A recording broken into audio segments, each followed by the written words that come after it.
I'm dreaming of a white wine, a real nice Pinot Grigio.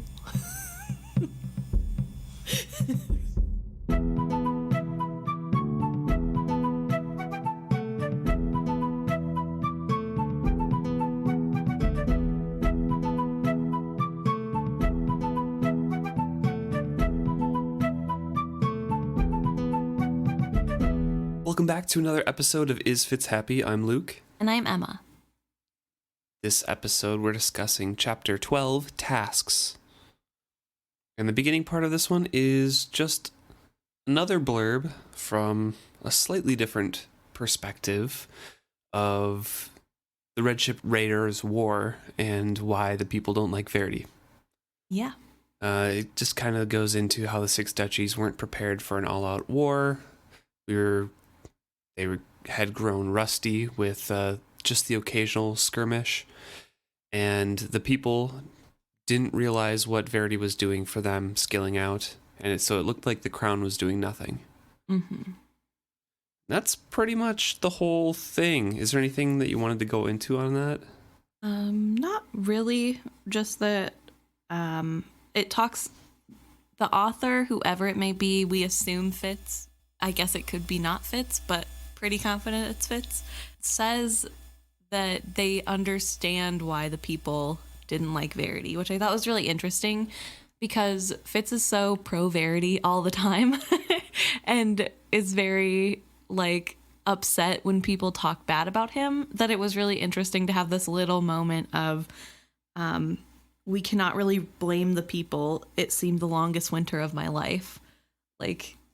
It just is so hard, and especially when you don't know what the magic does. Right. I don't know. It was nice to see sympathy from Fitz. The beginning of this picks up where we left off with Fitz leaving Verity's study and going to Queen Kettricken's apartments, where he is admitted by Rosemary. Mm-hmm. Again, spy alert. She is Verity's spy. And reports on Not everything. Verity, Regal's. Regal's spy, excuse me, and reports on everything that they say within, and everything that Kettricken does. So in the room, she and a bunch of her ladies that are waiting on her are gathered around a cloth, like a linen cloth, tablecloth or something, and they're doing decorative edge work on it. And usually Fitz remarks that it's, a lively activity where it's something to keep you busy. You're creating something kind of nice, but it's an excuse to get together, talk, have fun. Right. A pastime. And in here, it is very quiet, very still, and there's hardly any noise at all. And Kettricken is very contained within herself, and it seems like she has walls up. So this causes Fitz to need to justify why he is here intruding on this silent space. Mm-hmm. And he lets her know that he has a message from King Verity. So the message is, of course, that he's giving the Queen's Tower garden to Kettricken. Yep. And Kettricken, before reacting, really says, "Are you sure that was his message?" And Fitz is confused, yeah, that's what he said. And suddenly, Kettricken is extremely happy. Yeah, she's overjoyed at that. And we kind of get in the next couple pages, we kind of get the feeling that her being meditative and her having her quote-unquote walls surrounding her and just being kind of composed and quiet all the time is her way of literally trying not to lose it with what is happening in her life. Right. And just she feels bad about herself. She needs to be grounded again and just trying to connect back to I need to calm myself down and the whole situation and just be okay. But when in her mind she's given a way out of that feeling, right, she latches on and she thinks, later on she thinks that Verity has forgiven her for her actions. So she's very excited about this gift and immediately says, we must go see it now. There's a snowstorm outside, and one of the ladies is like, well, I don't know, it's going to be kind of cold. And Lady Modesty, one of the first women who joined her and stood up for her, for Kettricken. I think she was there the first day that Fitz is like, these two people are here attending you, reward them, and then she invited them for a evening alone or whatever. She's like, no, yeah, we can go now. That's great. Sounds like a great idea. Well, we learn also that Lady Modesty was a woman of the court during Queen Constance's time. So she remembers the gardens, and I think this may be why she's a little excited to see it. I don't think anybody here knows that it's become so barren, just because they probably haven't thought about it in a really long time. Right. And maybe in memories or like, oh, remember that time, but not in like I should go check out that place on top of a tower. So it's, yeah. I think I want to think the best of Lady Modesty and say that she kind of, I mean, this is kind of headcanon here, but like, yeah, she was a lady during Queen Constance, spent time up there, was probably a friend to Queen Constance a little bit. And then during Desire, I want to say like she kept out of everything, and that's why she was one of the only few to latch on to Kettricken after, because she saw something in her. But yeah, she seems to want to either recall that to its former glory, or just is excited to see Kettricken animated by something and wants to continue that thought. Right. Well, that feeling. Right. And we have to assume that she's elderly, or not elderly per se, but she's older. Yeah. If she was in Constance's court. It does say that a little bit later, I think. Right. I think it mentions her age. But I just say that because, you know, she's lived through 2 queens, now 3. I guess Kettricken isn't quite queen yet. Yeah, queen in waiting. But yeah, so I just think it's important to note that she's like older and probably not really in on, I mean, she's probably got gossip, but she's not really in on the super intricate inner workings of court intrigue anymore. I would hope. Yeah, maybe not. Yeah. Never know. Modesty's at the center of it all. Right. So Fitz goes, leaves and grabs his cloak and comes back, and they're all ready, and he leads them up to the tower. This is on the way up. He and Kettricken are at the top of the stairs, very far ahead of everyone else. And Kettricken softly asks, he's forgiven me, hasn't he? So this is what Luke was talking about a little bit earlier. Kettricken is taking this gift as being forgiven for her bad behavior, ? I don't know. I assume she thinks that Verity's upset with her because he's been avoiding her, which we know isn't necessarily fully the reason that he's avoiding her. My Lord Verity has forgiven me, and this is his way of showing it. Oh, I shall make a garden for us to share. I shall never shame him again. Yeah. And I kind of had this question on there too. Like, I guess we can assume that it's because he was avoiding her, but also, is it because she wandered out the gates after him and Fitz came and reprimanded her and she assumed that was coming kind of from Verity? Or is it like a combination of everything? Or is it just, I don't know. I feel like there had to have been a conversation between the two of them where he probably let it slip that like, what you're doing is shameful to the crown or something. Like, probably maybe he didn't say that she shamed him, but the word shame was used towards her actions. And I feel like that's the only way I can rationalize why she would think she had shamed him. Right. I don't think Fitz used any language that was like, doing this is a bad, shames the reputation of the home whenever she left alone. But maybe it was a conversation they had that we haven't heard about where he said something in anger or, wasn't thinking about his words and she took that to heart. I don't know. It made me feel very sorry for her, though, mostly because I don't feel like she should feel ashamed of anything she's done up until this point. Right. In the context of being queen in waiting, because she's the first person to give the duchies hope. And they needed it. So I don't know. It's really sad to see a very confident young lady feel so bad for being a good leader because she feels like her husband can't deal with the fact that she's a good leader and he's not as good, even though he's perfectly fine. I don't know. But she's super happy about this. She's excited. She thinks this is her chance, which is really interesting, an interesting way to take this.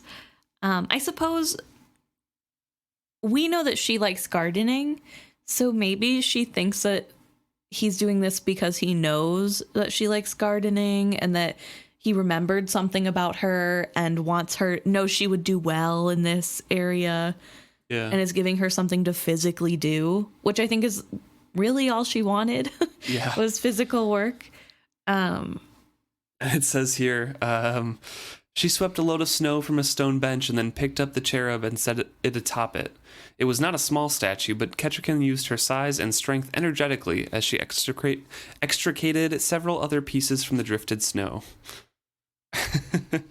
So she enthusiastically set about her work, like moving statues around in the middle of a snowstorm. Just kind of like, ooh, look what we have to work with. This is great. Yeah. And in the middle of all this joy and excitement coming out of Kettricken, we have a little bit of sadness and anger from Fitz, because this is the place where he almost died. Yeah, where Galen skill suggested into him to die. And where he had his training. Like, the whole training is traumatic, but he glances over at a specific ledge and is like, I know what I'm going to look if I look over that edge. I'm going to push that away and not go over there. Yeah, which begs the question of how much Verity did fix. Because we know Verity fixed a little bit of what Galen skilled into him. Yeah. I think it was mostly, like, the misting of his mind and, like, the memory thing. Right. But there's still this leftover call to him to jump off this specific ledge, and that's so scary to think about. I know we've brought it up a couple times, like mentioning that this is a reoccurring thought, right? That happens to him, and yeah. But I wonder at what point it becomes a skill suggestion, and what point it becomes a young boy who has a lot of responsibility thrust on him and not very much support becoming depressed. You know what I mean? Right. Yeah. And I'm sure it started with Galen's skill suggestion, but I always just assumed all of that went away with Verity's meddling, and maybe it didn't. Maybe this is part of the cause of his mental illness, but maybe not. Maybe he just struggles with it anyway. I don't know. Yeah, I mean, it could just be a memory of it as well, of like what he was driven to do, and he still remembers his reasoning for it. Right. But the overwhelming drive to actually do it might be gone. Right. So from this dark thought cycle that he is putting himself through, he looks at Kettricken and notes how beautiful she is in this situation, out in the snow, moving, working, coming alive. He said, "There's a flower called a snowdrop that sometimes blooms even as the banked snows of winter are retreating. She reminded me of one. Her pale hair was suddenly gold against the green cloak she wore. Her lips were red, her cheeks were pink, as the roses that would bloom here again. Her eyes were darting blue jewels that she excavated and exclaimed over each treasure. In contrast, her dark-tressed ladies with eyes of black or brown were cloaked and hooded against the winter chill. This, I thought, this is how Verity should see her, glowing with enthusiasm and life. Then he could not help but love her." So he's like super into her. And maybe he doesn't realize it, and I'm sure he would never acknowledge that feeling as his own. No, yeah. I highlighted that passage as well. Because, I mean, he is sitting there, like, admiring her, and it's like, oh, wow, she's so full of life. Like, she's beautiful amongst all of this. How could anybody not love her after seeing her this happy? Yeah. I don't know. I think he did have quite a crush on her in the Mountain Kingdom and throughout, but with Molly so near, it kind of got thrust aside, and it's transformed into like, why can't Verity see this? Why can't, like, he puts his feelings into terms of why can't Verity feel this way or like see her like this? So it kind of is a self-delusion of like, hey, I just want my uncle to realize the catch he has. Right. I also think that Fitz struggles with his own feelings in a sense of Kettricken doesn't necessarily take away the loneliness because Kettricken knows him as FitzChivalry. Right. And I think there's a little bit of a wall there that really no one will ever be able to break, but it's a different wall than the one that he has to use with Molly. And so with Molly, he has years and years and a lifetime of being somebody he wasn't. And I think that delusion makes it feel like he likes Molly for sure, and definitely not Kettricken. I think he refuses to let any feelings go through for Kettricken, and that's why it's just once in a while we get a passage of like, oh, she's so beautiful. Yeah. Like I don't think like even if he was like, oh yeah, I could like her, his mind wouldn't let him say that because right, she's married to his uncle. Yeah, that's a good point. But I do think it's funny. My first time reading through this, I did not pick up on his crush on her at all. I remember you like reading the last book and you're like, what? I don't know. I had no idea. So I get that Fitz doesn't even know his own feelings because first read through, I did not catch those either. Yeah, it's definitely not a description that you just kind of say about somebody else or think about somebody else without having some sort of feelings attached. Right. But she is, like we mentioned before, very excited, very enthusiastic about this. And Lady Hope ventures that it's like, it's quite lovely, sure, but it's very cold and there's not much we can do in the winter. But Kettricken is all about getting it cleaned up, getting it laid out and ready to plant in the spring, and all sorts of things. She needs to figure out what the plan is going to be for this garden, how it's going to look. And maybe she can get Verity to tell her how it was in the past. Or, you know, maybe she can just recreate it and surprise him. Right. And Lady Modesty advises, like, or says that, yes, I remember many a time with Queen Constance. I was up here. Tomorrow we can discuss that. And, well, tomorrow we can sweep away the snow. Tonight I'll tell you the stories that I have. Sure, yeah. And Kettricken gets really excited about this, and this is the first thing to kind of lead her out of the cold and back inside, I think.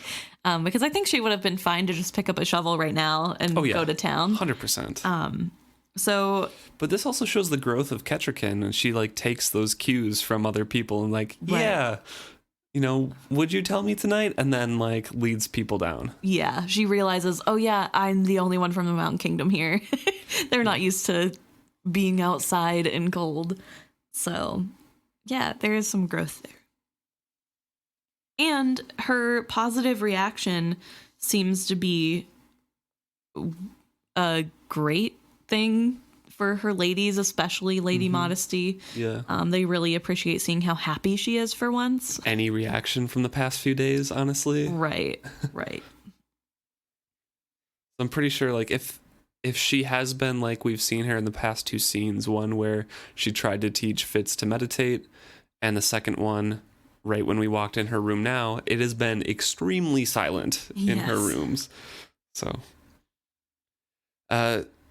Fitz is happy for this, but he also feels like he's betraying Kettricken a little bit, and he feels guilty for misleading her that Verity had specifically given her this garden as like an apology, and he never corrected her assumption on any of that. Right. And he says, I doubted that by the morrow Verity would even recall he had gifted her with it, because it doesn't have the significance to him that it did to Kettricken. And I'm wondering if it could be different values as well, like different cultures. Like in the Mountain Kingdom, do you give a gift to somebody? Right. Like we just don't know. And Kettricken could be accepting or putting cultural values on an action that means something different here. You know, in the Six Duchies. Right. Well, I don't necessarily even think it's a cultural thing. Because like I said earlier, we know she loves gardening. And she's probably said something about it to Verity at least once. Especially if it was one of her hobbies. We know that he doesn't seem to pay much attention to her, but that doesn't mean she hasn't said things to him about what she likes. Right. And so I'm sure it just feels like... I hear that you are having trouble doing nothing. You feel like you don't have anything physical to do and you don't like embroidery. So here's something that I think you might like better to fill your time with. And it's really precious to me because this is something my mom did that I have great childhood memories with. And I think, and like, so here it is. Here's this thing that's precious to me that I'm giving to you to take care of now. And so that's what she's thinking. Right. Whereas to him, it's like, oh, yeah, that was a cool place of my childhood. I guess she could do something there. Maybe that will keep her busy. And it's not as precious to him as Fitz maybe made it seem to Kettricken. And I don't know. It makes me sad because Kettricken wants so badly just to be a good wife. Yeah. And I think Verity wants so badly to not have a wife. So, Fitz leaves that party there and wants to be alone for a while because of those feelings of guilt. He goes down to eat in the guards' mess hall, and Beric and Hans invite him to eat with them. So he's sitting with them, and he's basically a third wheel, I guess. yeah. Because they're part of a life that Fitz no longer belongs to. They're discussing their work, and Fitz can tell Hans has learned a lot from Beric, and yet they speak as equals, and you can still see and hear respect in Hans's tone for Beric, and they just have a working relationship that Fitz is no longer a part of. Right. So he feels even more alone. Yeah, and as they leave, he's left alone. Well, not alone because the room is busy with other guards, people eating.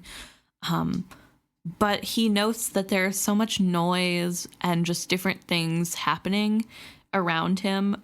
And it says, I should have felt content, not restless, nor melancholy, not alone. And the way it's described here, there's just so many sensory details, like pots hitting spoons and people laughing, ale splashing. It kind of almost feels like a panic attack.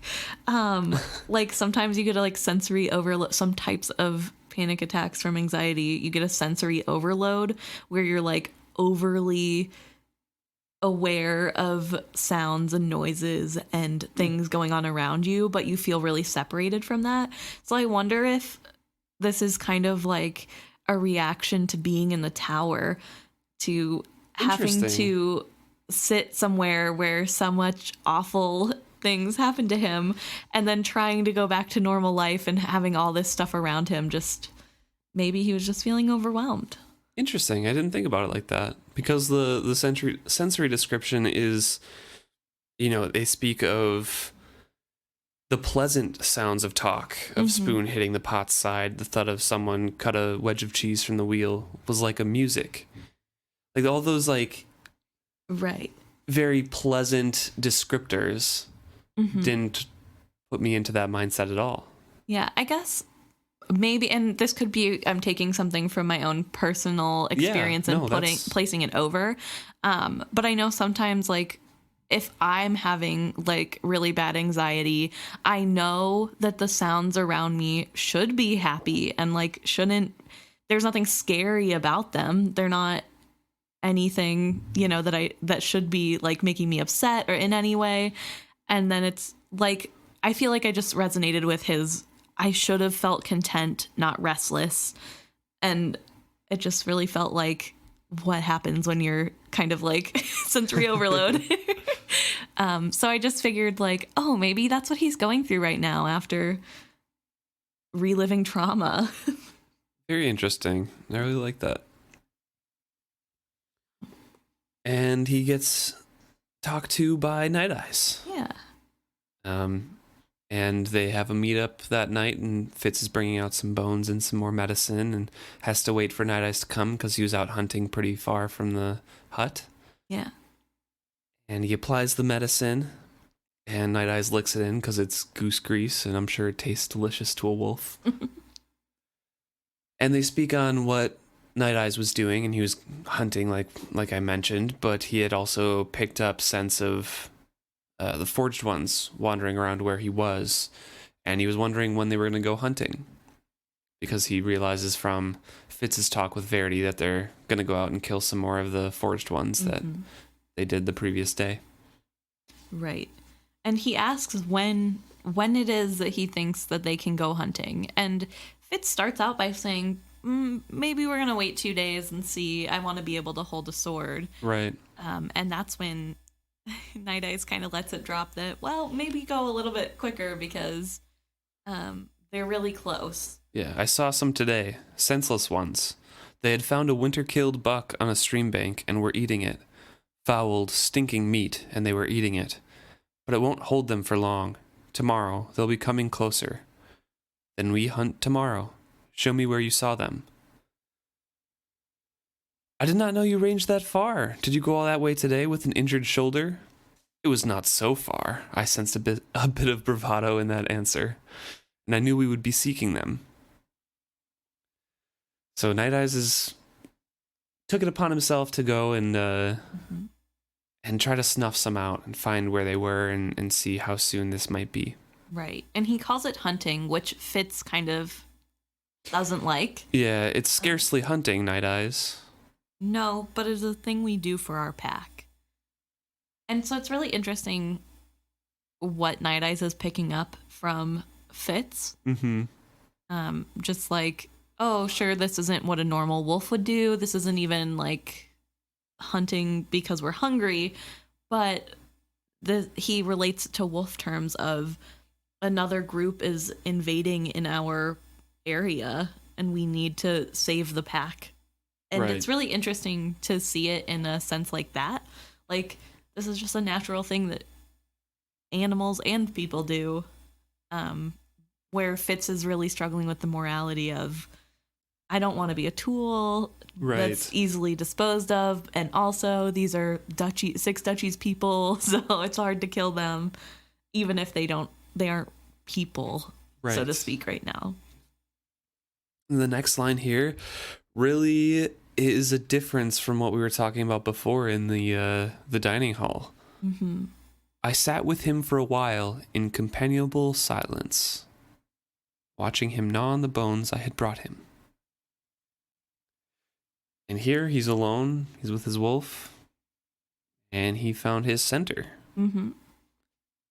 So it's a little bit different from being alone and in comfortable noises. Right. It's now alone with your brother. Your brother. Yeah. Well, I think part of the difference is when he's sitting in the mess hall, the aloneness he feels contrasts so much with what's going on around him. He's not technically alone, and I'm sure there are people there that he sees as friends, or he knows they see him as a friend in some way, but it probably feels like they don't know him at all, and so it's like he's not really there, whereas with his wolf, they know everything about each other and accept each other, and there is someone else there, even if it's just a wolf. And so even if he's technically alone in the sense of other human beings, there is someone there acknowledging his presence and accepting him and not expecting anything of him, where I think he has a problem with assuming that everyone's expecting something. They continue on with their little with a little brief interlude in Fitz's life where he's able to be content for a while. And he remarks that Night Eyes is growing well. He's looking good. He's filling out a bit. He's growing up. And that Fitz had been alone so long that he had forgotten what it meant to have a friend. Night Eyes stopped chewing his bone and looked up at me in mild amusement. A friend? Too small a word for it, brother. And in the wrong direction. So do not look at me like that. I will be to you what you are to me, bond brother and pack. But I am not all you will ever need. He went back to chewing his bone, and I sat chewing over what he had just advised. I thought that last sentence is just a little too on the nose. I think it's like funny to read, but at the same time, it's just, I don't know. Right. It's interesting, right? Because as far as we know, there is one time where Night Eyes tries to join a pack, but other than that, Night Eyes doesn't seek anyone else out for his sake, his own sake. Oh, yeah. Yeah. Oh, no, sorry. I agree with that. I was talking about like he went back to chewing his bone, and I said chewing over what he had just advised. I thought that was just a little too on the nose. But I do agree that like Night Eyes knows that Fitz needs more than just a wolf companion. He's becoming so much more human than Fitz is becoming a wolf, honestly. And Fitz remarks on that a little bit later. He says, I also had a twinge of guilt that Night Eyes would so adapt his life and will to mine.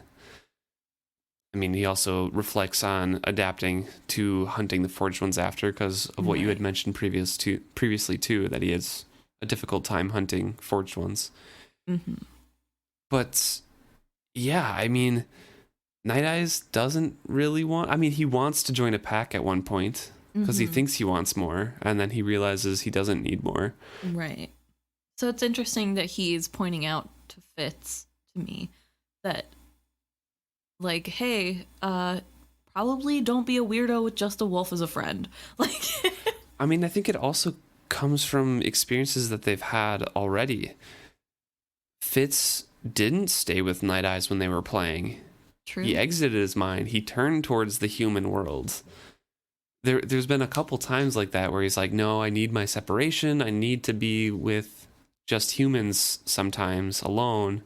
Don't be with me all the time. So that's a good point. Fitz has kind of shown Night Eyes, not in so many words and not in anything that Fitz should be surprised at when said back to him, but he's told Night Eyes, like, I need more than just you. You're my brother, yes, but humans need other humans too. Yeah.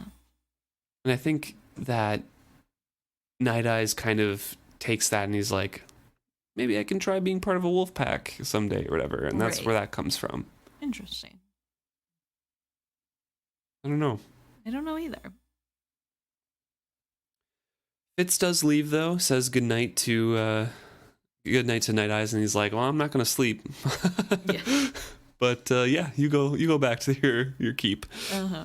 And he is thinking over everything and trying to, come to terms with what he's done in the past few days. Like he was resolved to set the cub free and then became bonded instead. And just kind of recapping the last few chapters here. He also wonders if maybe everything that's going on is everyone just dancing to the fool's fate. Yep. That everything that's happened so far has happened because the fool suggested that Fitz talk to Verity about this stuff. Mm-hmm. And so now he's like, maybe this is all the fool's fault. Because I think he feels pretty down right now and needs somebody to blame for why he feels so sad or moody, upset. And it's probably pretty easy to blame the fool, especially because the fool made him mad last time they met. Honestly, I don't think all of it's about blame either, though. Yeah. Because he's just kind of relating some things. A couple things he's feeling bad about, but one, he became bond brothers with Night Eyes, and another is about getting a task to discover other skilled ones and study the Elderlings. There's a couple bad ones, like you mentioned. But I don't know if it's all of, like, him just trying to find someone to blame because he's upset. I think it's him actually reflecting, like, hadn't he suggested all of these? Like, isn't that so I think it's a little bit of just trying to find someone to blame, but also he's coming to terms with maybe the fool does know what he's kind of talking about. Yeah, like he has some idea what's going on. Right. But thinking on that, he goes to Verity's room to grab the Elderling scrolls from the little chest. Jerem lets him in and lets him take the scrolls, and there's a lot more than he was expecting. And then he gets back to his room and he puts some wood on the fire and puts the scrolls down, and he just kind of glances around his room. and notices that it is exactly the same as it was when he got it when he was 8 years old or however old he was. It's just an ugly tapestry of King Wisdom with a yellow elderling-ish thing. There's a chest. A bed. A desk. And a fireplace. Like, that's it. And suddenly, I was a bare and dreary person, devoid of imagination. I fetched and I hunted and I killed. I obeyed. More hound than man. And not even a favored hound to be petted and praised. One of the working pack. When was the last time I had heard from Shrewd? Or Chade? And he just goes into this spiral of nobody likes me. Yeah, nobody likes me for me. They just keep me around because I'm useful. Which is sad. And I really feel like this spiral in mood stems from going up to the tower.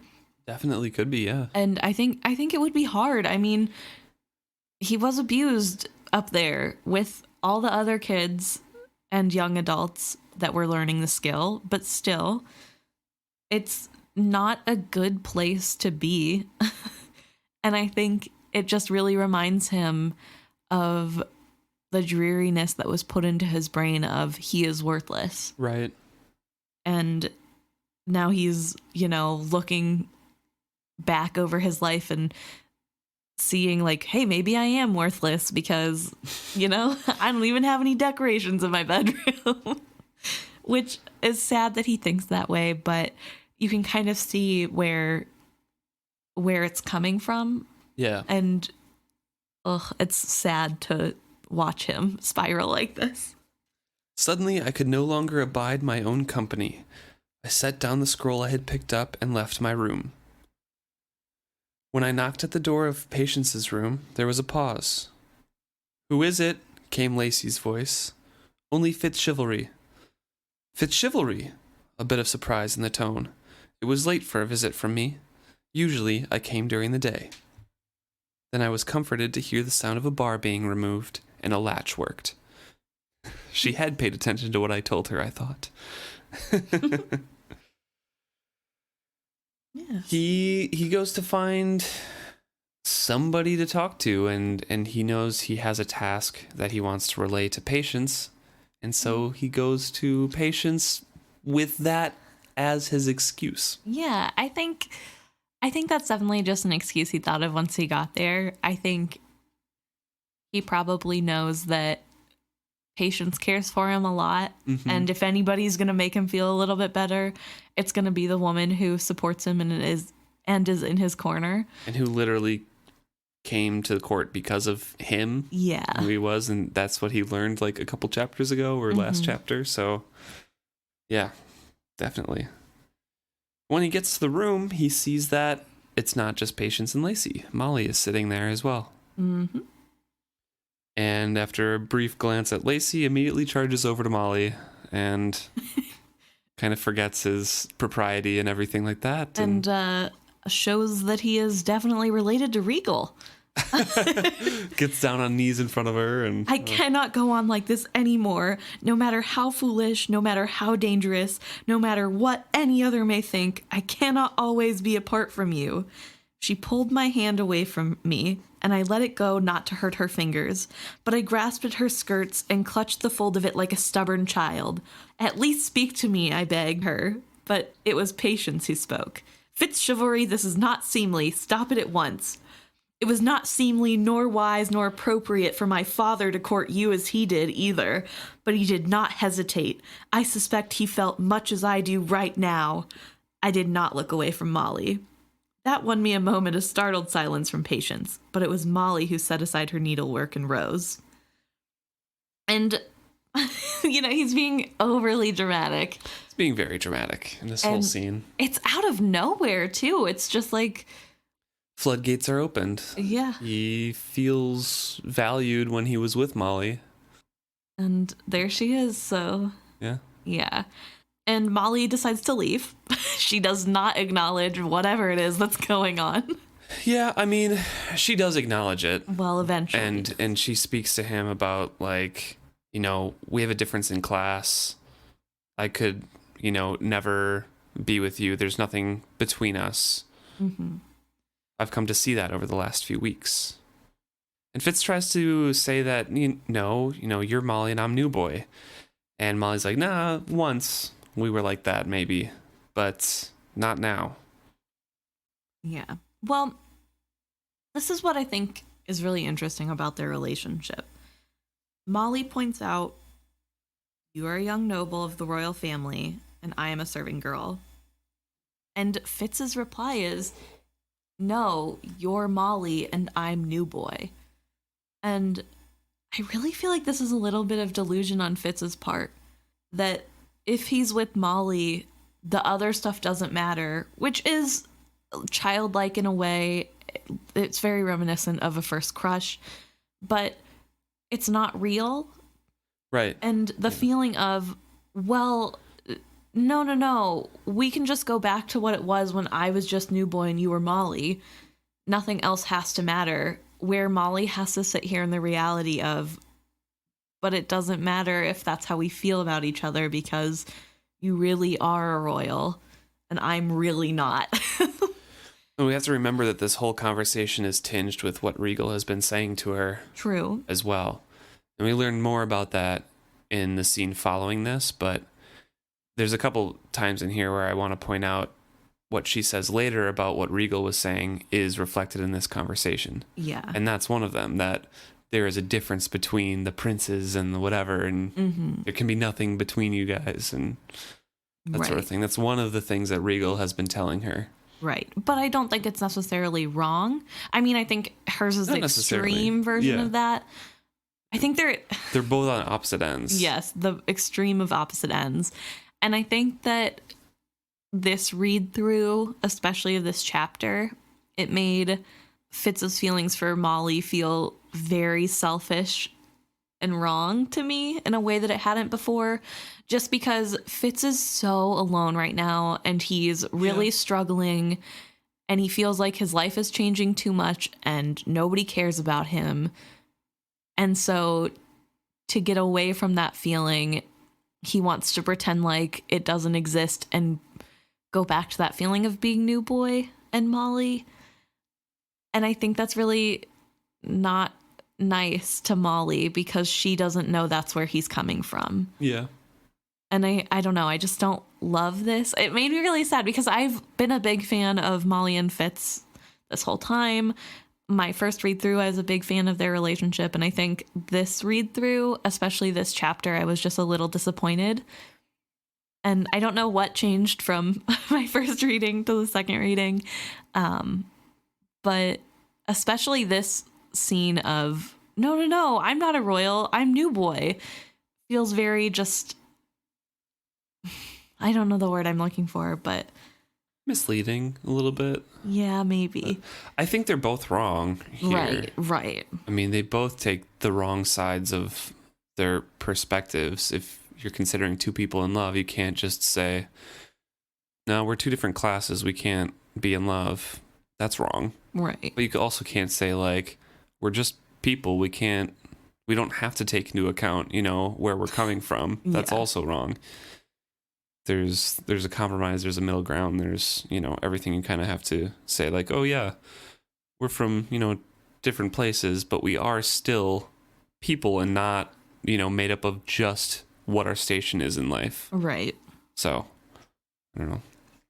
But she is determined, Molly is determined to save up enough money to go out on her own and start her own chandlery eventually. She turned aside from me. Lacey stood silently. I noticed she did not open the door for Molly, but Molly did not pause there. The door shut very firmly behind her. A terrible silence welled up in the room. Well, Patience breathed at last, I am glad to see that at least one of you has some sense. What on earth were you thinking, FitzChivalry, to barge in here and all but attack my maid? I was thinking that I loved her, I said bluntly. I dropped into a chair and put my head into my hands. I was thinking that I am very weary of being so alone. And again, that comes into play, that the whole loneliness kind of sparks this, like, I need somebody to just want me for me.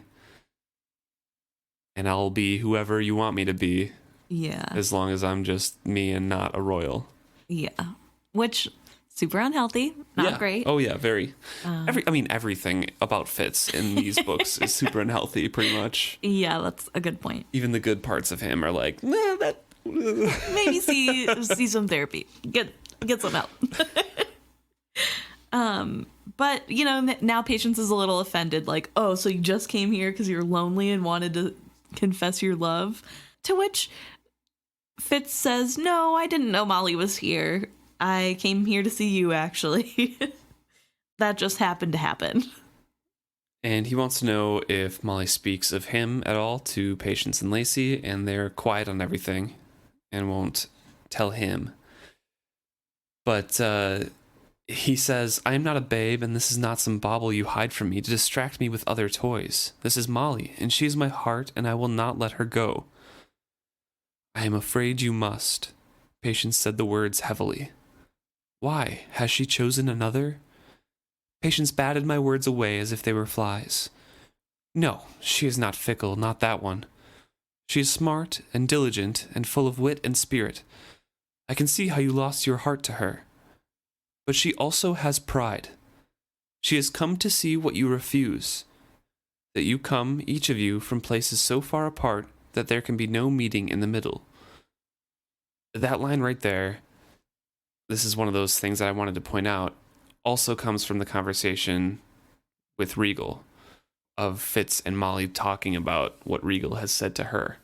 At one point in that conversation, in the next scene, Molly says something, and I'll point it out when we get there, something along the lines of, and Regal told me that, Patience and Lacey would respect me more if the idea had come from me, and I had come to that conclusion all on my own.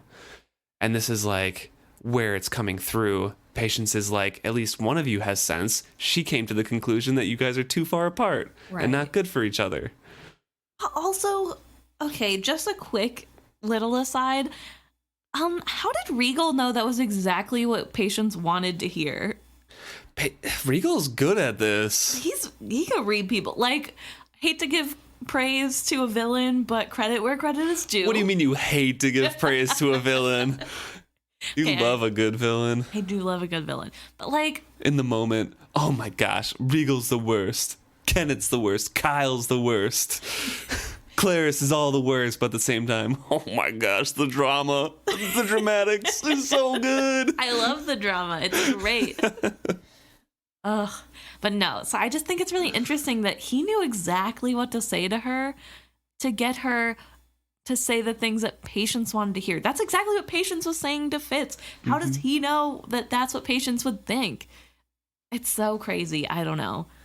He's been manipulating people of the court for a long time, and his mother a long time before that.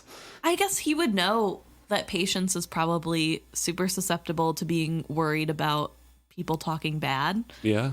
And especially because Patience goes on to talk about, maybe you could bear being called names, but could your children? Mm-hmm. Are they going to be okay with being called names because you're poor and can't provide for your wife? Or if your parents are talked about as if your father just, bedded your mother one too many times and had to marry her. Like, there's two ends to this, and neither of them will thank you for. Yeah, it won't be good. Which I think is a good reminder to Fitz that, you don't like people talking about your dad.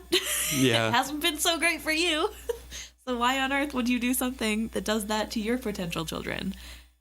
Obviously, he doesn't seem to take too much of this to heart, as we will see in the next scene. But right.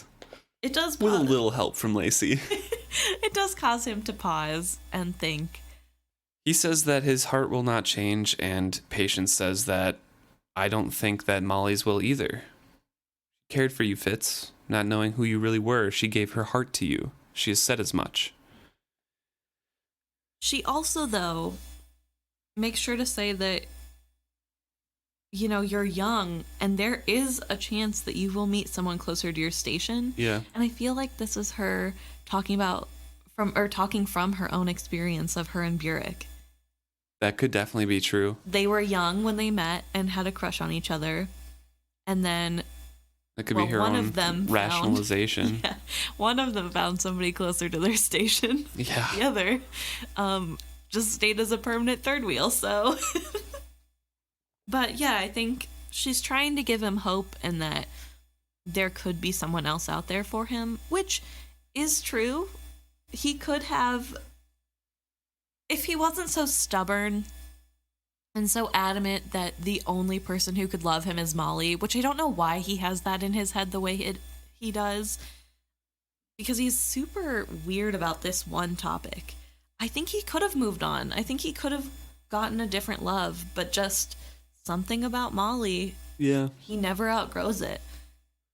It's his in my mind at least, and this is how I kind of put everything together for his character. It's his want to not be a part of the royal family. It's his want of that quiet life in the cabin in the middle of the nowhere, doing nothing, being beholden to nobody. And Molly is that escape for him because he doesn't have to be the assassin. He doesn't have to be, a tool for anybody. And he could just be New Boy. And since that was his favorite time as a kid, I think he's just maintained that is the vision for happiness in the future. Because when he got to the town, that was his only friends. Like, those were his friends growing up. Yeah. That's fair.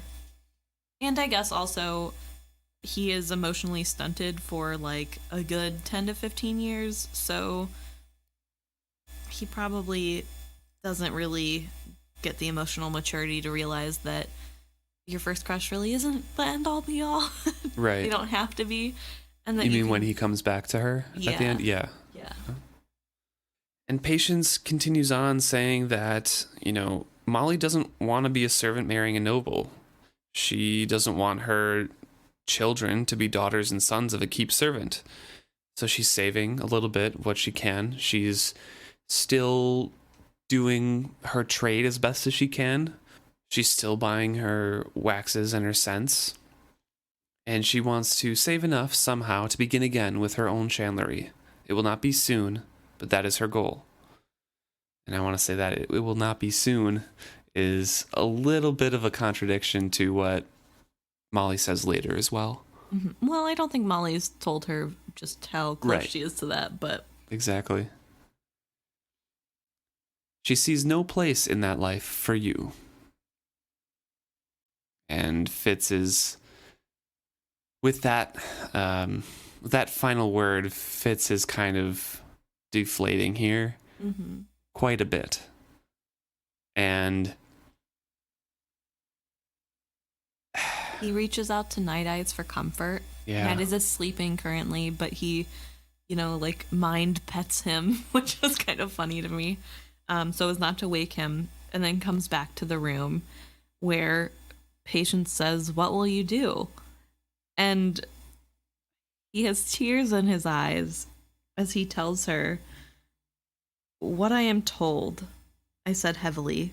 "When have I ever done otherwise?" It goes back to his conversation in his mind saying that he was just a hound, one of the working dogs in the keep, just doing as they're told. He was just obeying.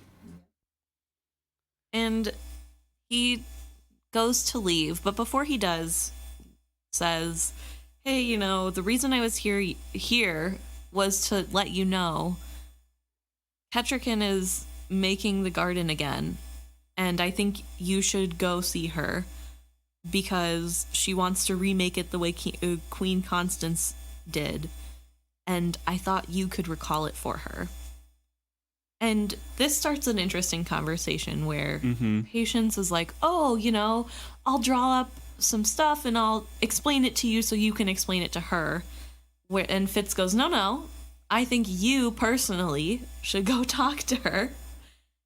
And then we see a little bit of Patience's insecurities come out. "Fitz, I have never been good with people," her voice faltered. "I am sure she would find me odd. Boring. I could not..." Her voice stuttered to a halt. Queen Kettricken is very alone, I said quietly. There are ladies around her, but I do not think she has real friends. Once you were queen in waiting. Cannot you recall what it was like? Very different for her than it was for me, I should think. Probably, I agreed. I turned to go. For one thing, you had an attentive and loving husband. Behind me, Patience made a small, shocked sound, and I do not think Prince Regal was as clever then as he is now. And you had Lacey to support you. Yes, Lady Patience, I am sure it is very different for her. Much harder. She does not like that. No. She throws a little tantrum here. FitzChivalry, I paused at the door. Yes, my lady? Turn about when I speak to you.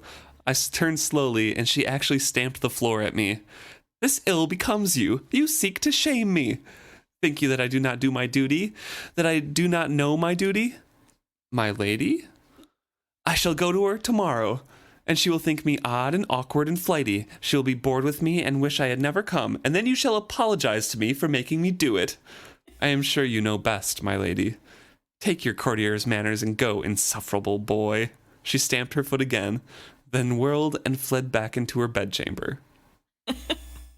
This is such a cute scene. And I think it was good for Fitz to call Patience out this way. Very good. Patience has had this weird thing about how she just assumes Kettricken is doing amazing because she seems so confident and she has so many people around her all the time, and she's not like other girls, so of course Kettricken wouldn't like her. And so, oh, yeah. and I think she probably is a little embarrassed that her son had to be like, actually, you had it way better than she has it. She's not as popular as you think she is. Maybe go out once in a while, Mom. Like, stop reading the Facebook posts. So it's kind of a cute little scene of finally Fitz getting through the Patience to go be Kettricken's friend, which I think is good because they both have very similar interests. Yes, they would get along, and they do later. So I'm glad this finally got through to her. Right. But Lacey isn't as, well, I would say happy, but Patience was not very happy in that. Lacey is also a little grumpy when Fitz turns to go. And Fitz says, well, if you have something to say, you might as well. And Lacey says, I was thinking that you were very like your father, Lacey observed tartly, except not quite as stubborn. He did not give up as easily as you have. She shut the door firmly behind me. And we get to see a little bit of Lacey's disappointment. This is the second time in this scene that she has tried to help Fitz out and has been on his side with Molly. Mm-hmm. Of course, it's happened a couple times throughout the whole book so far, but she didn't open up the door for Molly, and then now basically telling Fitz, like, go get her. Yeah. Well, also pointing out, like, hey, bud, when it comes to love, you can't just say you love somebody and then not do anything. If you really loved her, you would have been going out of your way to go get her, which I think isn't fair because in Fitz's mind, he was protecting her. Yeah. Which is fair. He was in some ways, but not fully. So, I don't know. So Fitz immediately goes and goes to Molly's room, starts knocking at her door. She's ignoring him. She puts out the candle as soon as he starts knocking. Yep. He tries to Jimmy open the door with his knife, but she's changed the lock and has latched it. And he gets the bright idea to go down to her windowsill. So he goes up a floor, gets a rope, climbs down, and starts unlocking her window. And she says, if you come in, I shall scream and the guards will come. Then you'd best put tea on for them, I replied grimly, and went back to wriggling the lower catch. Eventually, she throws open the door, and he's sitting there straddling the windowsill, basically, and she's saying, go away, and he's like, I don't have the strength to climb back up, and the rope isn't long enough to reach the base of the wall. So. And then she replies with, well, you can't come in. He's like, fine. He just sat there. Yeah. It's kind of cute. A little weird, but, Well, yeah. cute nonetheless. I like that he admitted that he did not have the strength to climb back up. And he basically says, well, I'm here to tell you that I'm going to ask the permission from the king to marry you tomorrow. So, that's that. Mm-hmm. And Molly stared for a moment. Her voice was low as she said, I do not wish to marry you. I wasn't going to tell him that part. I found myself grinning at her. You are intolerable. Yes, and very cold. Please, at least let me come in out of the cold. She did not give me permission, but she did stand back from the window. So he goes in and he builds up the fire and warms himself and grins back at her, but she's not smiling. So yeah, weird. Everything, Fitz. everything is kind of repeated. Like, you should go. It's like, nah, I'm not going to go yet. We should talk. You should go. And she points out, if you would have done this a month ago, 2 weeks ago even, I probably would have taken you in and this would be cute and romantic, but you didn't come and it's too late and I don't love you anymore. And that's that. You were correct and practical and did all the right things. And foolish as it may sound, that hurt me. I told myself that if you loved me as deeply as you had declared you did, nothing, not walls, not manners, or reputation, or protocol, would get in the way of your seeing me. That night when you came, But it changed nothing. You did not come back.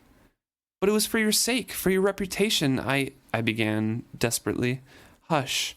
I told you it was foolish. But feelings do not have to be wise. Feelings just are. Your loving me was not wise, nor my caring for you. I've come to see that. And I've come to see that wisdom must overrule feelings. She sighed. I was so angry when your uncle first spoke to me. So outraged.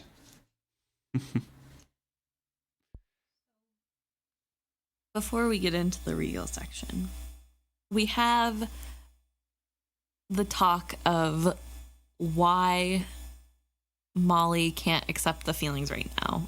And I think this section specifically makes me question why people dislike Molly so much.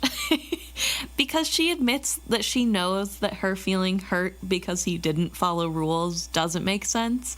It's just how feelings are, and she knows it's dumb, but that's how she feels and she can't help that, which I think is super valid.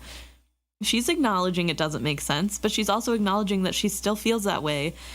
And I think it's perfectly okay for her to feel this way because she doesn't understand what's truly at stake, like, while he was away. Because Fitz is doing this to save her actual life, and Molly thinks it's just her reputation.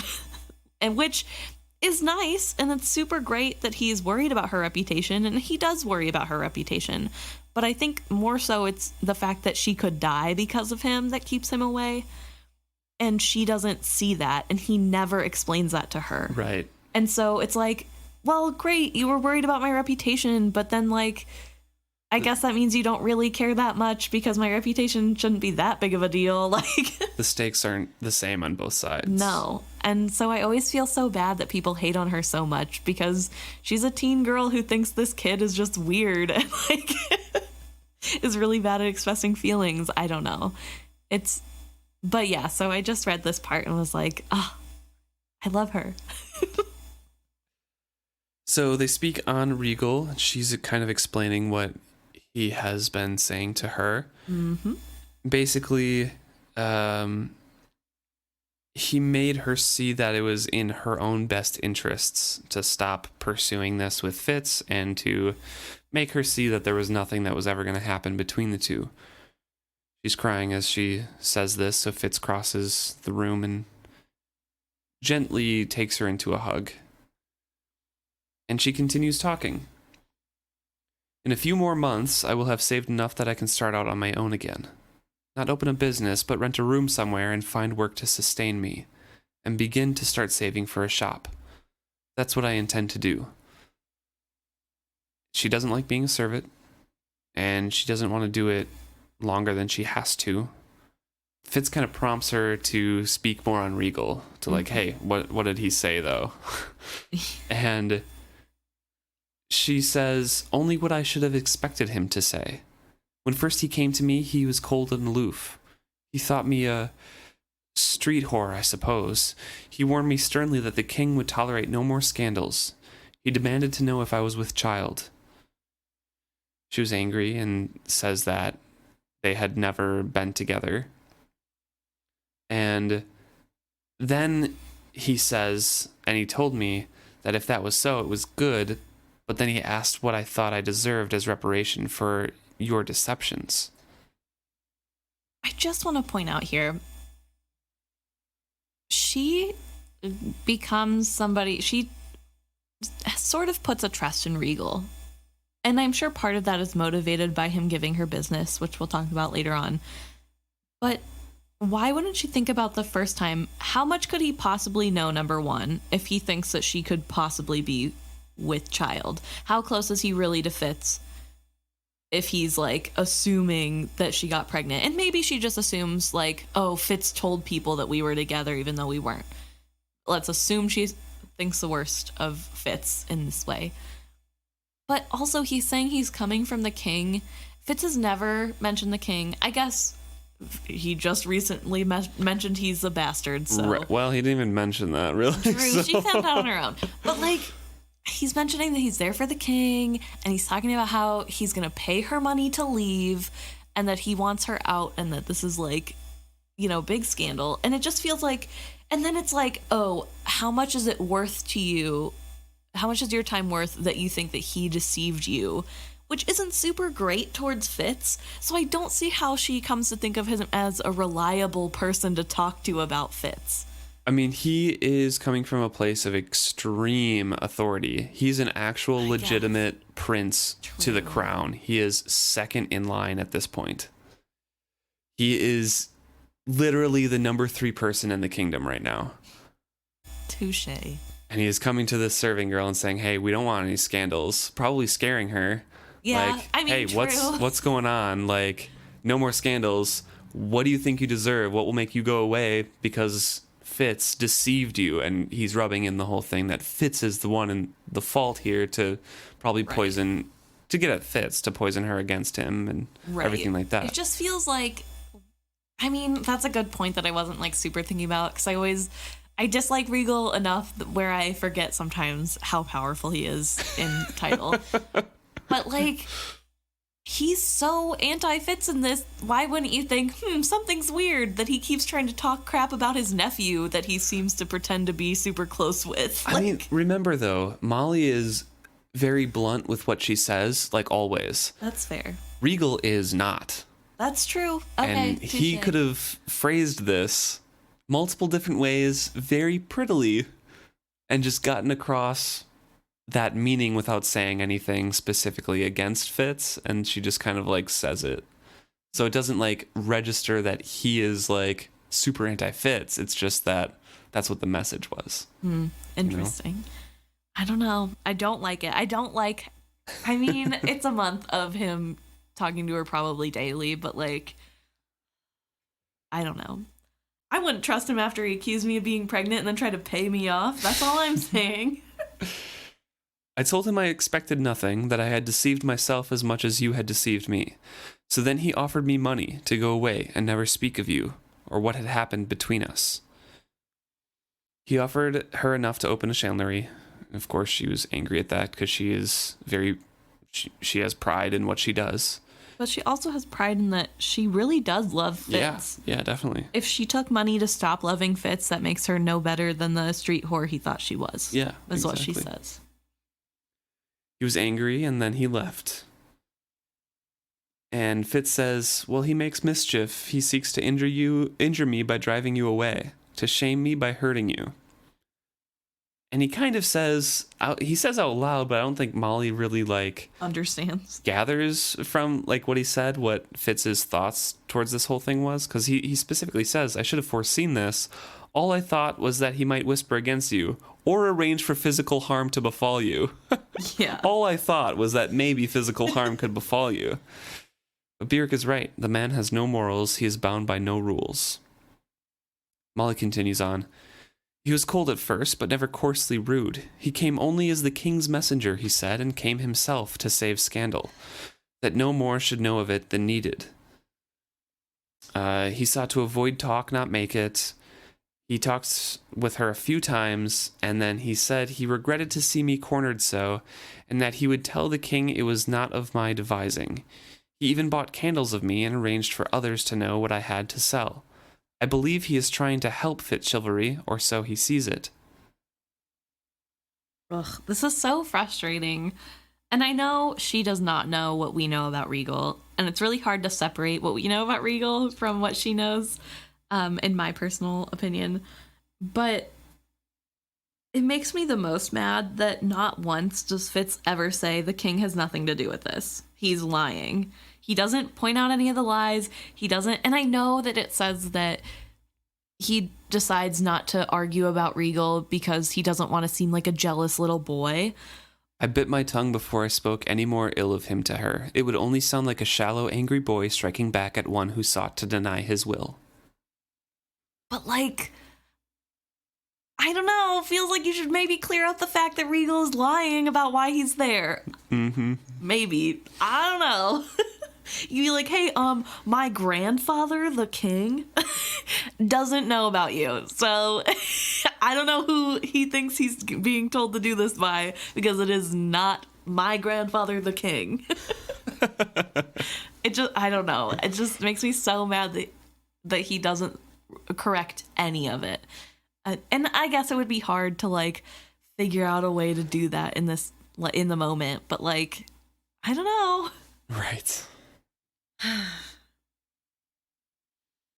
And then he brings up what I was talking about before. He says, have you ever spoken of Regal's visits to Patience or Lacey? What did they say of him? She shook her head, and the movement loosed the fragrance of her hair. He cautioned me not to speak of it. Women talk, he said, and I know it is true. I should not have even spoken of it to you. He said that Patience and Lacey would respect me more if it seemed I had reached this decision on my own. He said, also, that you would not let me go, if you thought the decision came from him. That you must believe I turned away from you on my own. Oh, this is so shady. Like, big red flag girl, he's saying don't tell anybody he's talking to you. Maybe that means it's because he doesn't have any authority to talk to you. Oh, use your brain, Molly, please. Somebody needs to, because we all know Fitz won't. Oh, I hate this so much. This section makes me so angry at both of them. She is a young teenage girl, and Regal is a mid-30s prince. True. Coming from a position of power. I don't think he's mid-30s. He's mid-20s. Late 20s. Late 20s. Yeah, late 20s, right. Yeah, late 20s prince, who is, by all accounts, extremely charming, very handsome, offering you money, propping up your business, and saying, like, I don't want scandals in the kingdom. It's best for Fitz and for you if you guys don't get together. But also don't tell anybody I was here. LOL. No, that's weird. That's shady.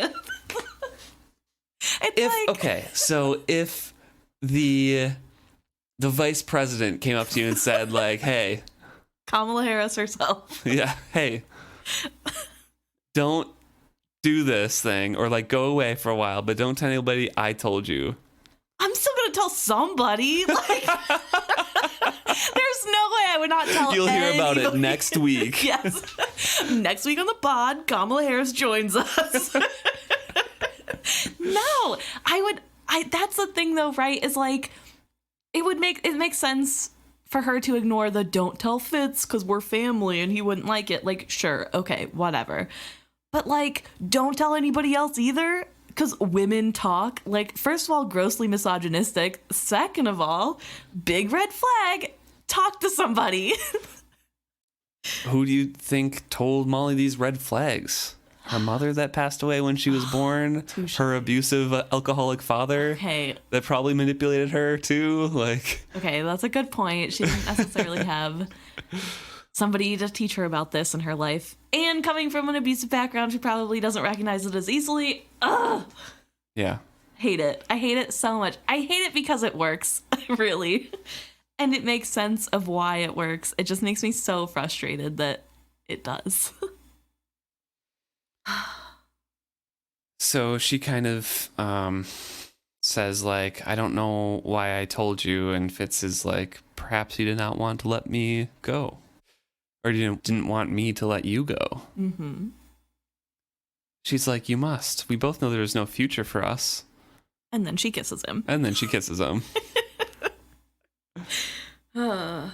then little Marvin Gaye plays in the background. Mm-hmm. The candles are all of a sudden lit around the room. The memory of that night's sweet awkwardness is the truest possession of my soul. Which I thought was a really cute line. But yeah, so they have a nice little time. Yeah, they get it on. It's romantic. There's talk about how awesome it is for Fitz. This awkwardness is the truest possession of my soul. Yeah, no. This awkwardness is the truest possession of our podcast. Yeah. No, yeah, they have sex here, and Fitz is like trying to describe it in poetic terms and things like that, but he's like, it's the same thing that he was trying to describe like the skill with. Right. Like, I can't put it into words, but here are all the things that it kind of compares to, and people call it this or this, but it's not quite. Mm-hmm. And it kind of fades to black, and until we hear a good pup's voice saying, "Brother, this is good." Which kind of scares him. Yeah, I mean, this is after the end when the fireplace logs have burned down to dark red embers. They're just kind of like sleeping a little bit. They're cuddling. Yeah, they're cuddling. They're almost sleeping or something. And I leaped like a hooked fish, jolting Molly out of her drowsing reverie. What is it? A cramp in my calf, I lied, and she laughed, believing me. So simple a fib, but I was suddenly shamed by the lie. By all the lies I had ever spoken, and all the truths I had made into lies by leaving them unspoken. I opened my lips to tell her all. It was unthinkable. To tell her those things would hurt and shame her. She would have felt permanently dirtied by the touch we had shared. I told myself that I could stand to have her despise me, but I could not stand to have her despise herself. I told myself that I clenched my lips shut because it was the nobler thing to do. To keep these secrets to myself was better than to let the truth destroy her. Did I lie to myself then? Don't we all?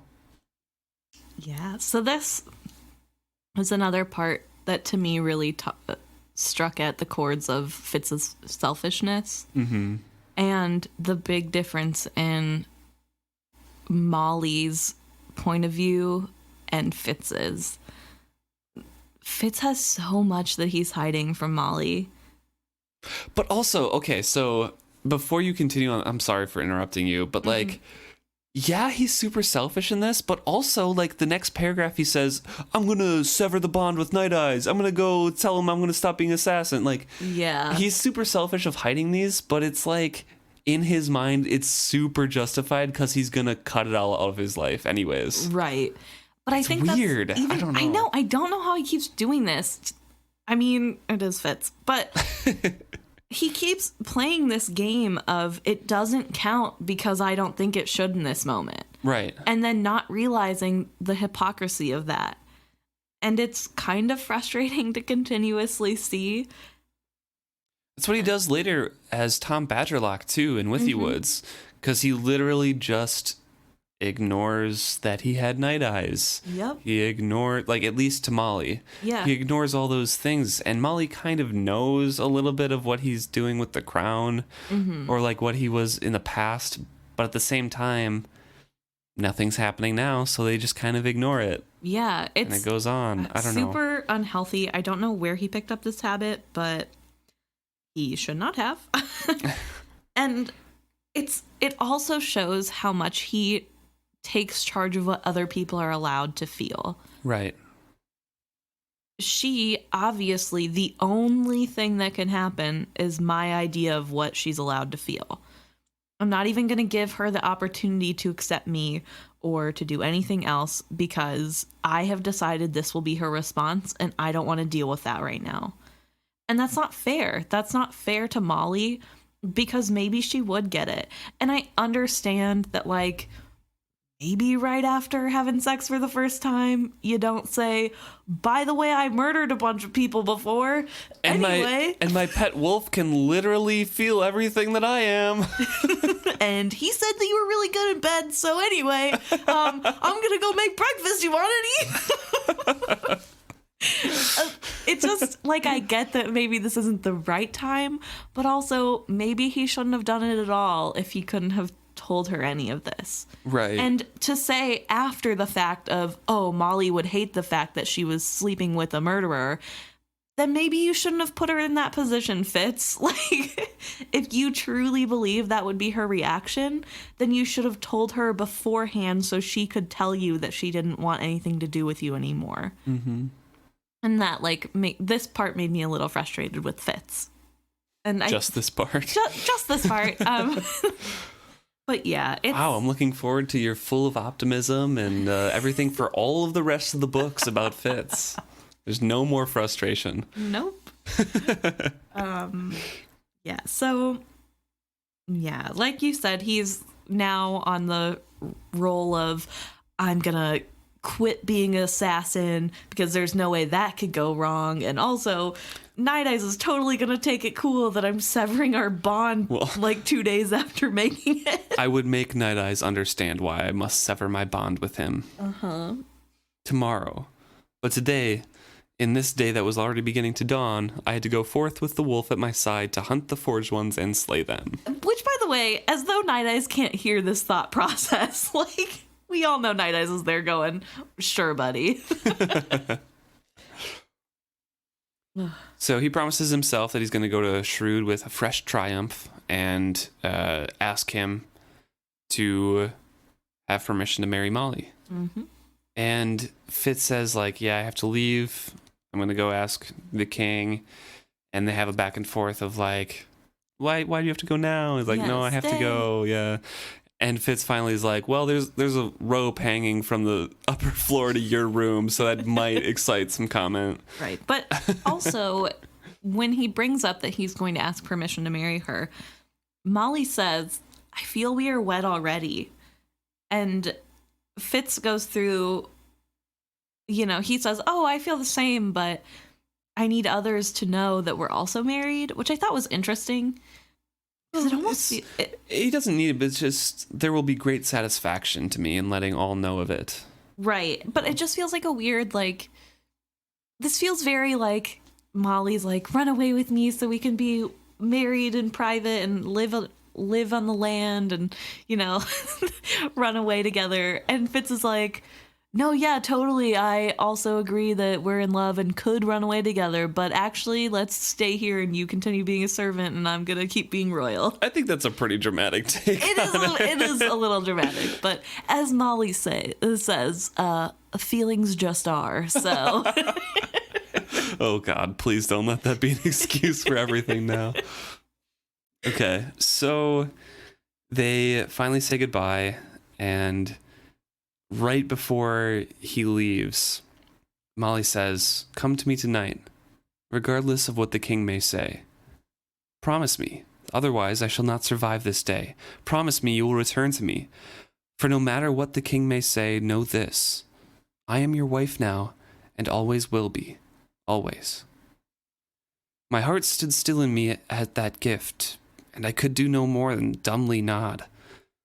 My look must have been enough, for the smile she bestowed on me was bright and golden as midsummer sunshine.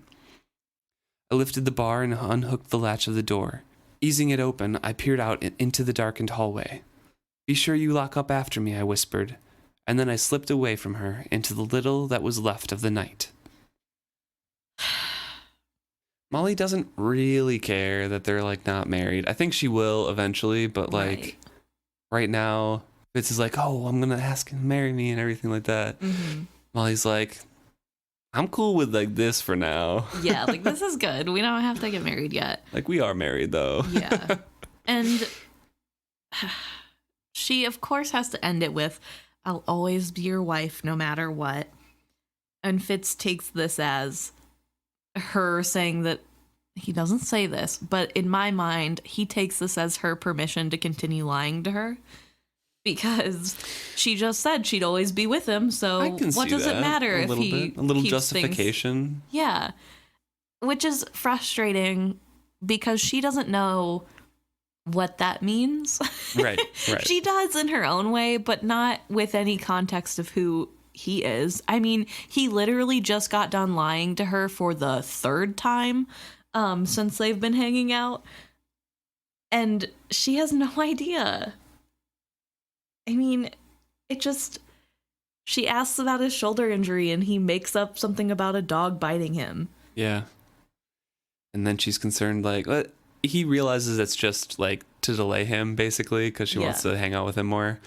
But he's like, oh, no, it's just a little lie, but, you know. Yeah, it's okay because it's little, bite. And I don't want her to worry about forged ones. And I don't know, it's just, like, really hard to watch Fitz lie to this poor girl multiple times and then be like, well, it's okay because I'm just going to get rid of the parts that she probably won't like, and then we never have to talk about it because they're not me anymore. Which also isn't true. You should still tell her about the stuff you did.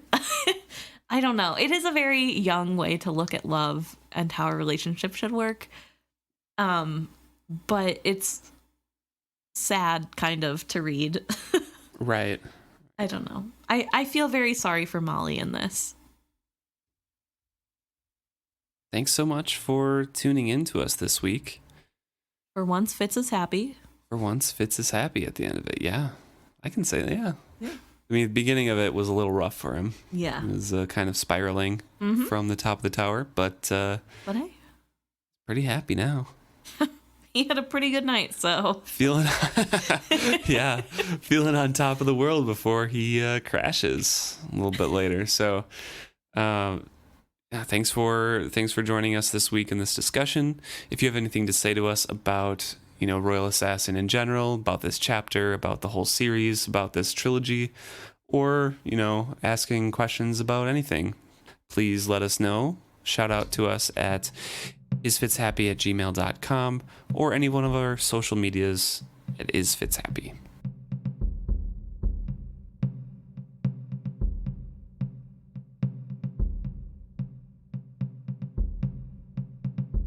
Okay, so now we're going to talk about the stuff that you guys talked to us about. First, we want to give a shout out to Kumba, a very good pup. Yeah, that got sent to us on Facebook. Thank you so much for the picture. Yes. Really cute. He's very cute and a very good boy. He deserves lots of treats. Yes, yes. And then we also wanted to talk about a message we got on Instagram from B.A. Jenkins. They let us know that, in their opinion, one of Fitz's most frustrating traits is his inability to clue others in or let them make their own decisions. And this kind of mirrors the way he was treated growing up. Yeah, all the relationships that he's had have kind of like with Chivalry, with his mother, with Chade, with Beric, they all had sort of like a forced separation in all of those relationships. So that kind of like dictated his future way of acting towards other relationships he has in his life. Right. And it's kind of like an ownership of like, I'm going to dictate how much you get of me, but done in a way in which he thinks that's what he's supposed to do if he really loves somebody, which is kind of sad. Yeah. Probably also a way of coping and protecting himself as well in case something, like it always does, goes wrong in the relationship. Right. And they eventually leave. So a sad point to bring up, but a good one nonetheless. Yeah. They also mentioned that it makes sense with that in mind how slow Fitz is to acknowledge that Molly or anyone else actually loves him. Yeah. And how much it probably means to him that the fool addresses him as beloved later on. Yeah. And how uncomfortable that makes him. Right. Well, because he's never had love given to him in that way. Or maybe he did get it early on with his mother, but he blocked that out. Yeah. So, well, it probably hurts way worse if you think about him coming from a very loving household. Right. Yeah, thank you so much for sending in that comment and that thought process, because it really is true. Fitz has come from a background of a lot of broken relationships, whether on purpose or just because of circumstances. Yeah. And it definitely has affected his future ones. For sure. Well, thank you guys for sending stuff in, and we love hearing from you guys, so keep doing it. We enjoy and look forward to what you guys are going to share with us next week.